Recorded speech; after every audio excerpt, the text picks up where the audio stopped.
সুয়োরানীর স্বাদ রবীন্দ্রনাথ ঠাকুর। সুয়োরানীর বুঝি মরণকাল এলো, তার প্রাণ হাঁপিয়ে উঠছে, তার কিছুই ভালো লাগছে না। বদ্যি বড়ি নিয়ে এলো, মধু দিয়ে মেরে বললে খাও, সে ঠেলে ফেলে দিলে। রাজার কানে খবর গেল, রাজা তাড়াতাড়ি সভা ছেড়ে এলো।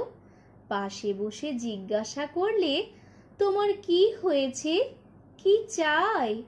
সে গুমড়ে উঠে বললে, তোমরা সবাই যাও, একবার আমার সাঙ্গাতনিকে ডেকে দাও। সাঙ্গাতনি এলো।